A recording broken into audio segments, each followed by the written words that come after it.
श्रीराम समर्थ.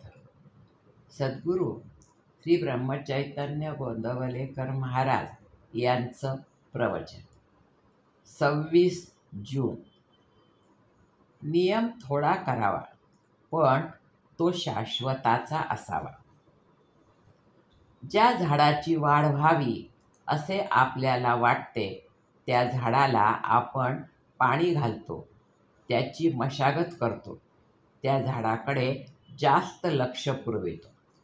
परंतु जे झाड वाढू नये असे वाटते किंवा ज्या झाडाचे विशेष महत्त्व आपल्याला वाटत नाही, त्या झाडाकडे आपण दुर्लक्ष करतो. तसे जेणेकरून परमेश्वराच्या ठिकाणी बुद्धी स्थिर होईल, त्याची जोपासना करावी. देहाकडे, विचारांकडे, विषयांकडे दुर्लक्ष करावे, म्हणजे आपोआपच त्यांचा विसर पडेल. ज्याप्रमाणे एखाद्या झाडाची जोपासना करताना त्याला गुराढोरांनी खाऊ नये म्हणून त्याच्या भोवती कुंपण घालावे लागते, त्याप्रमाणे परमार्थ हा खरा कुंपणातच ठेवावा. तो जितका गुप्त राहील तितका चांगला. त्याचे प्रदर्शन झाले तर त्याला दृष्ट लागते. म्हणून परमार्थ हा कोणाच्या न कळत परंतु अत्यंत आवडीने करावा.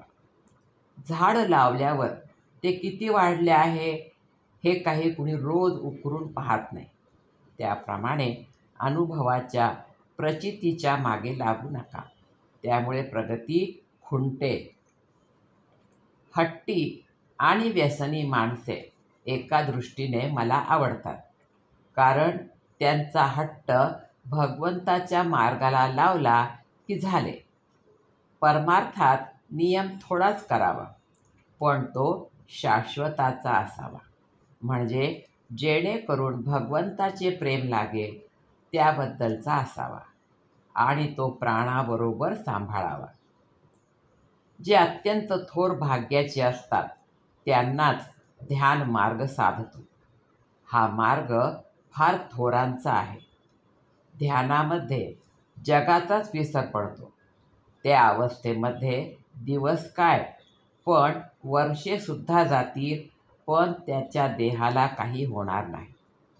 आपल्यासारख्याला साधनात साधन म्हणजे भगवंताचे नाम, दानात दान म्हणजे अन्नदान आणि उपासनेत उपासना म्हणजे सगुणाची उपासना होय. या तिन्हीमुळे देहाचा विसर पडतो.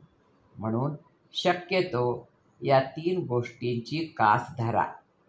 मनुष्याची साहजिक प्रवृत्ती व्याप वाढविण्याकडे असते.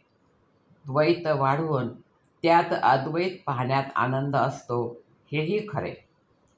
साधे मधमाशांचे उदाहरण घ्या. त्या अनेक झाडांवरून मध गोळा करतात आणि नंतर तो पोवळ्यात एकत्र करतात. असा एकत्र केलेल्या मधाचा केवढा गोड साठा होऊ शकतो बरे. अशा रीतीने सर्व द्वैतामध्ये एक अद्वैत म्हणजे एक राम पाहायला शिकावे. आणि ज्याला सर्वत्र राम पाहणे असेल त्याने स्वतःमध्येच राम पाहून प्रत्येक कृती ही रामाची समजावी. स्वतःमध्ये राम पाहिल्याशिवाय तो सर्वत्र पाहता येणार नाही. तेव्हा स्वतःच्या म्हणजेच देहाचा विसर पडल्याशिवाय सुख लाभणार नाही. आणि हा देहाचा विसर राममय सृष्टी झाल्यानेच होईल.